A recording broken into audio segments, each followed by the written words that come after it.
نحمده ونصلي على رسوله الكريم اما بعد فاعوذ بالله من الشیطان الرجیم بسم اللہ الرحمن الرحیم۔ جناب صدر، محترم اساتذہ اکرام اور میرے عزیز ساتھیو، السلام علیکم۔ مجھے آج آپ کے سامنے جس موضوع پر لب کشائی کا موقع ملا ہے وہ ہے 14 اگست 1947 ہماری آزادی کا۔ چلتا ہے خنجر تو چلے میری رگوں پر، چلتا ہے خنجر تو چلے میری رگوں پر، خود ہی بیچ کر اپنی میں کبھی جھک نہیں سکتا۔ مٹنے کو تو یہ دنیا بھی مٹ سکتی ہے لیکن تاریخ کے اوراق سے میں مٹ نہیں سکتا۔ جناب والا، میں پاکستان ہوں، وہ پاکستان کی جو اپنی تکمیل سے پہلے اپنے پیروں میں غلامی کی زنجیریں لیے، اپنے ہاتھوں میں مظلومیت کی ہتھکڑیاں پہنے، اپنی گردن میں ظلم و جبر کے توپ پہنے ہندوستان کی گلیوں میں پڑا تھا۔ جناب والا، یہ بات تھی 1910 کی کہ ابھی پاکستان معرض وجود میں آیا نہ تھا، ابھی مسلمانوں کو آزادی ملی نہ تھی، کہ ہر جانب ظلم و ستم کا سما تھا، تو کہیں بچے اٹھائے جنازے وہاں، یہ مسلمان ہے قتل کر دو، یہ رواج عام تھا، ڈر ڈر کے جینا یہی تو نظام تھا۔ جناب والا، جو آزادی کی آواز جن لوگوں نے آزادی کی آواز اٹھائی ان کی لاشوں کو جلا دیا گیا، کئی ماؤں کی گودیں اجاڑی گئی، کئی بچوں کو یتیم کیا گیا، ارے ضعیف بوڑھوں نے تو اپنے کمزور کاندھوں پر کئی بیٹوں کی لاشیں اٹھائی۔ جناب صدر، اب تاریخ ایسے میں تکتی زیرا ایک ایسے شخص کی کہ جو انصاف دلائے گا، ہمیں ان ظالم جابر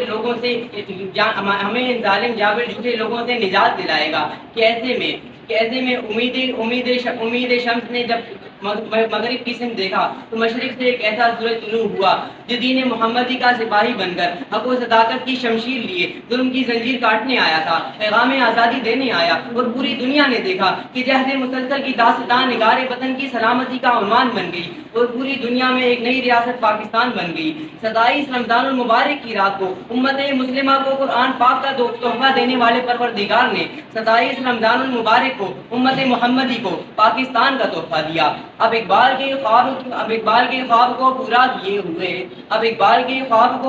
کیے ہوئے مسلمان کھڑے ہوئے ہیں قربانیاں دیے ہوئے۔ اے قائد تو نے کر دکھایا کام کو جس سے ذرہ آفتاب حیراں کیے